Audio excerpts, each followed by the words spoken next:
And the reason why I always say fashion is a form of social currency, because that's one of the only things that people will look at and they will completely disregard all of what they're good at because they don't have that. When you dress down to make yourself palatable and acceptable to people, that is what self-betrayal looks like. Today we're talking about style and friendships and the impact that you changing your style, your glow up, has on the people around you, your friendships, your family, the people you work with. I don't think anybody is crazy if they feel like their style evolution and their glow up is threatening their friendships. You're not crazy, you're not overthinking it, this is a real thing. The thing about the glow up is that so much of it is just an evolution. It's probably just you evolving and people becoming accustomed to your evolution. That's going to take some time, mostly because it makes people feel uncomfortable. And people have every right to feel uncomfortable. Those are natural emotions, but you don't necessarily have to be the person to hold them during those moments and be their safe space when they're having capacity issues. This video is for the woman who feels like her style evolution is causing emotional tension within her friend group. That's what this is about, and that's what this is for. I want to honor the fact that maybe it's not in your head, maybe it actually is really happening. So let's talk about it. A wise woman once said, "They say I've changed. What a pity if I stayed the same." The wise woman is Solange Knowles. And boy, was she a wise woman. That resonated with me so much because I take it into my own life and I think about what a pity if I were still the same version of me that I was years ago. I love her. I honor her, but she has evolved and I've came into greater levels of self-love, self-discipline, and self-containment as a result of me choosing to evolve, change the way I show up, change the way I speak and communicate, change the way I dress, right? All of these things are a result of me saying, I love her, but we can make her better. I love knowing that I loved myself enough to continue on that journey of growth and self-evolution. Before I finish the video, I wanted to give a shout out to the brand TA3. They sent me the cutest top that I have on right now. If you're somebody who likes shapewear, you would love this brand. They have a corset detail back where you can lace up the pieces and essentially sculpt your waist and look more snatched. This is my third piece from them and I love this little top. It's so feminine, it's very girly, it's very flirty. If you like shapewear and if you like to create the illusion of an hourglass silhouette or just make your body feel more snatched and sculpted, you would love the brand. They have some very cute pieces. Sometimes people say things, but sometimes it's also just an energetic shift that you notice. But when I think about it, I'm like, is the issue that I changed or is the issue that you feel like you have a mirror to yourself now and you haven't quite evolved? Like, is me changing the real problem or is you staying the same the real problem? There is something to be said about changing and evolving past people that were a huge, major part of your life when you were a particular age or going through a particular experience. It's heartbreaking to outgrow people. In some ways, I would say that those people played a huge part in who you became, because they were part of those foundational times. It is really hard to outgrow people who once felt like a home for you, a safe space for you. It's hard because you feel like you're leaving someone behind who was in such a pivotal era of your life, or maybe even they taught you a really brilliant lesson. And to some extent, you don't even want to lose these people. You want to evolve and still have space for them. But then they have a weird tension spot around you existing the way that you exist, around you wanting to dress up and present yourself in the world in a particular way. This is such a heavy topic because sometimes it's not even the fact that you have evolved. Sometimes it's just you have recognized your power, right? And you are choosing to amplify said power, whatever that may look like. And other people wanted to keep you smaller in order to have access to you, in order to ensure that you were easier to manipulate when you exist and you present yourself in the world the way you want to present yourself. You have to get out of the mentality of always doing it in comparison with other people. The times I started to notice that comparison energy is when other people brought that energy into the dynamic. The reality is when you start dressing with intention, when you start putting yourself together, when you start dressing like you actually like yourself, when you start doing these things, it does make people flinch. It's not because you're doing anything wrong. It is not because they're bad, but because you are now a mirror to those people. You put a mirror to people who haven't yet owned up to the things they want to change. You technically become the mirror And the thing about mirrors is mirrors don't lie. I always talk about triggers. When something triggers you, it's showing you something that you need to bridge. The thing about jealousy and envy is these are natural emotions. I think humans in general do this. There's this weird conversation around jealousy and envy, and they try to act like they don't experience it. There's no emotion someone else has felt that you don't have the capacity to feel. The problem is not the jealousy and envy. Jealousy and envy is showing us what we desire to be. It's showing us what we can have. It's magnifying to us the gap that we can now bridge to get ourselves to the place where we don't feel jealous when we look at another person who is existing in the world beautifully and fully. Jealousy and envy is a guidance. It's giving you coordinates. The issue is when people feel jealous, they just sit and let jealousy and envy fester. That's dangerous territory. Those are the people that's throwing shade. Those are the people that's always trivializing other people's experiences and existences around you. They're like, oh, she's cute, but I like her outfit, but you know, that taints your image. That taints your essence when you just sit around and let jealousy fester. It drains your life force as a person. The thing that works for me is using jealousy and envy as a fuel to help you figure out what you need to get to next. It's showing me that maybe I haven't been putting the energy towards getting to that thing, right? Right now we're talking about fashion, but we can apply this to so many different things. Figure out the ways at which you can use those very normal feelings to get you where you want to be. When you show up in the world aligned with your higher self, you're existing in a way that says, you know what, I like myself, I own my standards, and I'm going to show up accordingly. What you're doing is forcing other people to either elevate or they have to go out of their way to justify staying the same. And I think sometimes as women, we get so attached to who we used to be and how we used to show up. Again, we're going to honor her, but she don't live here no more. The next version of yourself is going to require you to level up, right? It's going to require you to present yourself differently, to think before you speak, to navigate interpersonal relationships differently, because you want a different result. You can't be the same person and get a different result. And you also have to understand, people benefit from you being stagnant and being insecure about your style and your essence and how you exist in the world, because it creates this house of stagnation that they can also live in with you. Change is really hard for a lot of people, and I completely understand why. But what's even harder is being stagnant, especially when there is a version of you that you desire and you want to bridge that gap. That's where so much of this tension comes from, because people aren't ready to get out of that comfort zone. Even when it comes to people having little gossipy moments or making jokes. I was out at this event and I overheard somebody call me Beyonce. I looked really cute, but that's on brand.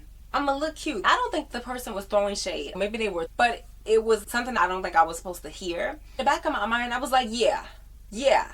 I'm glad people understand that I'm the person who's gonna put herself together and who's gonna show up looking good. Yes, Beyonce.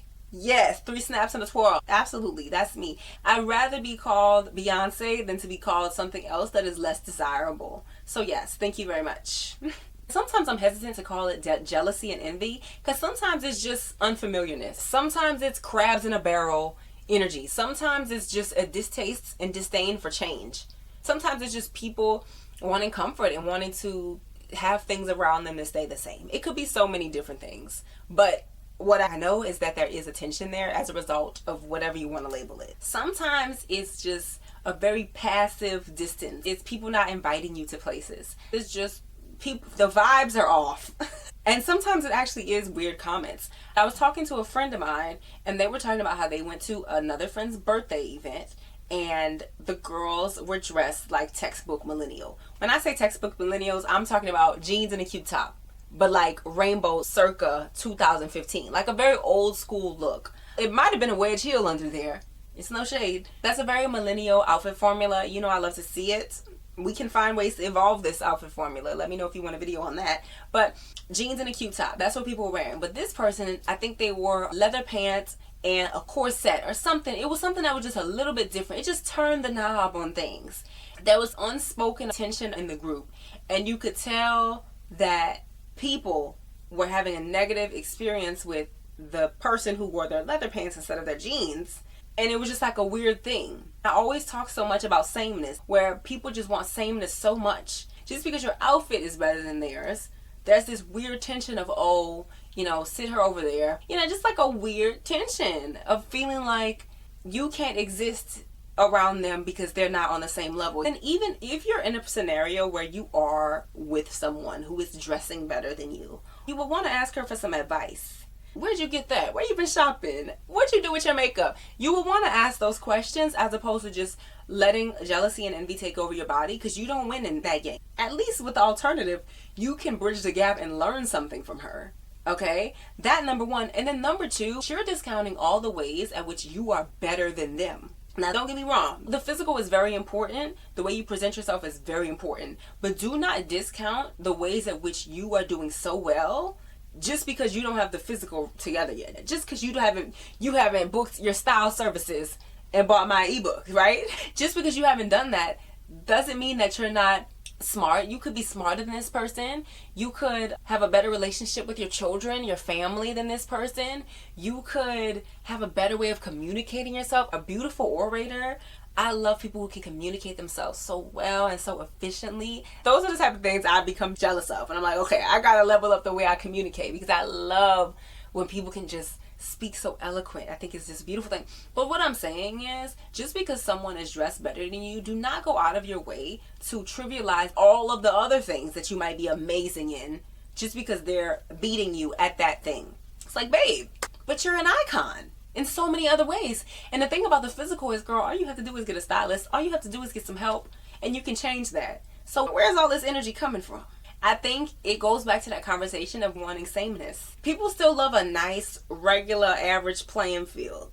And the reason why I always say fashion is a form of social currency, because that's one of the only things that people will look at and they will completely disregard all of what they're good at because they don't have that, right? They will completely disregard how smart they are, how well they communicate themselves, the beautiful relationships they have with their family, the beautiful job that they're so proud of, the beautiful business that they birthed. They will completely disregard all of that and go out of their way to throw themselves in the ring in comparison with you because you are dressed better. That's why you have to understand this is so much bigger than just getting dressed and getting cute. When people start acting different and saying things like you don't dress like you used to, you need to understand that this is not about clothes anymore. It's about comfort zones. It's about people not being able to be stagnant and comfortable around you anymore. Your evolution makes people want to evolve more. And I would even go as far as saying, if the version of you that you're becoming doesn't scare you a bit, it doesn't scare your circle a bit, then maybe you're not going far enough. Things staying the same gets tired and exhausting. But when you change, people will have a reaction to that. I remember when I changed my hair for the first time. I walked into this room of people. There was a very stillness. It was giving blank stares. It was giving, hold up, I think she knows her power. No one said anything. It was almost as if I didn't just completely change my look. It was pretty drastic. So the people were just they were just stale. They were stale-faced. It was a stillness that fell across the room. It's like they saw the potential in me prior to me changing the way I looked. But once you see it in yourself and once you step into it, that's a completely different scenario. That is a completely different type of time that you're on. And here's the thing. The reason why this feels dangerous on a soul level is because from an evolutionary standpoint, you being different would make you an outsider. Think back to like caveman days. You being different feels dangerous because you needed your tribe. This is your tribe, and if you are different from the tribe, if you think different from the tribe, you will be left behind. It was very much survival of the fittest. If you are not bringing anything to the tribe, you can't be here. If you aren't hive mind like the tribe, if you don't think like the tribe, you can't be here. Your DNA still wants sameness. Even though we don't live like that anymore, the mentality still is in our nervous system. But that's why when you do start showing up as the better version of yourself, polished, more intentional, your brain kind of starts to panic because you understand that it is different from a lot of people. When you elevate, you risk being ostracized. You risk being put out of this metaphorical tribe. But assimilating with the people around you is not necessarily the same thing as belonging, right? If you had to water down your style and the way you presented yourself just to have the tribe and the family and assimilate to the status quo, do you really belong there? That's not actually belonging. You have a little safety, but safety is not the same thing as belonging. They're two very different things. You're basically just putting on a particular outfit so that they can tolerate you. And really for you to tolerate them. The thing about this survival mode mentality is it has an expiration date. At some point you get fed up. At some point you want to breathe. At some point you want to be the best version of yourselves and not be or feel like it's this huge deal. So this whole idea of dressing down, please understand, it's not you being neutral. No, it's a defense mechanism. How many of us have watered ourselves down, not because we wanted to tone it down, because we just didn't want to hear certain things. This whole idea of, oh, you used to hate wearing XYZ. We're just going to brunch. Who are you dressing up for? You know, like stuff like that. Because God forbid I wanted to put this on for myself. I remember somebody told me that because I was walking in heels and she was like, oh, must be nice. I said, ma'am, I prepare day in and day out very often to make sure these ankles can sustain some heels. You better do the same. She wasn't even like old, because I understand once you get older, like walking in heels is not a thing anymore. Why you must be nice in me and my ankles? Girl, if you don't go and do your tippy toes, if you don't go do your ballerina poses, please, you too can have sustainable ankles. You too can walk in heels. Please. She's like, must be nice to walk in some heels. I don't know what to tell you, ma'am. It is nice. When you dress down to make yourself palatable and acceptable to people, that is what self-betrayal looks like. It's the small little moments that we betray ourselves that compound to the big, big moments when it really matters the most. It's those small deposits of self-betrayal that is chipping away at your confidence. All you had to do was ask for advice. I could have helped you out. I'm always open to help people out when it comes to this kind of thing, because I understand that it's a skill. When it comes to handling the shift, I'm not pro cut everybody off. This is where my advice is going to differ from every other YouTuber's advice. I'm not going to tell you to cut everybody off. You need to develop some discernment, and you need to understand that this is going to be a scenario by scenario experience and a case by case experience. And these are decisions that only you are going to be able to make once you tap into intuition and discernment. Now, that's not to say that some relationships don't need to fall lower on the totem pole. Some relationships need to be de-escalated. Some experiences do require people to be axed and out of your life. But I think most experiences with people, when they have a tension spot around you evolving your style and leveling up, most do not. Sometimes we need to give people grace. Sometimes the first reaction they have to you is not their last reaction. You do not need to cut people off because they didn't give you a standing ovation for your first outfit change. You do not need to cut people off because they are not immediately on board with you. You have to give people the space and the time to catch up with this new energy and this new frequency that you're on. This version of you that's changing is going to scare them. You're going to scare some people, but I do think that people also deserve the opportunity to recalibrate to you. I always say this, I say this in my other video, trust that people, especially the people that you love, will adjust to you, and trust that they're going to adjust well. I have more experiences where people have recalibrated than when people held the pose of having that tension energy with me. And also, if people do not choose to rise with you, that's not your burden to carry. Sometimes that's just confirming to you that those people are no longer a match for you, your new frequency, and your new vibe. And that is okay. So when I talk about the group of people in the room that I walked into, and there was a stillness, there was just a very awkwardness that fell upon the room. When I talk about that, please know that those people are still my people. They're still there for me, and I know they love me deep. But I also gave them the opportunity to readjust, to get used to, okay, she's different now. Things have changed. If you guys have read the book, The Big Leap, and they talk about an upper limit problem, that's also referred to as a capacity issue. They're hitting an upper limit and they're human, so they're allowed to do that. And you have to allow them to figure that out on their own. Okay, but pause. This is not for the people who have friends that are putting you in very dangerous experiences in situations because you are now changing and you've evolved and you're different. You need to get out of there. I do not hold space for people that put you in dangerous situations. We don't do that. Absolutely not. You probably need new friends. But for the people in your life that are just having a capacity issue, give them the opportunity to adjust. Give them some time, and also don't be afraid to de-escalate friendships. Sometimes those friendships just don't need to be a level 10 friendship. Sometimes you need to just pull them a little bit lower on the totem pole. I don't know about y'all, but every friend in my life is not a level 10 friend. I have some level 10s, I have a level 7, I have somebody who sits very comfortably at level 5. You let the relationship wax and wane like it's supposed to. It's fine. Everybody doesn't need to be kicked to the curb.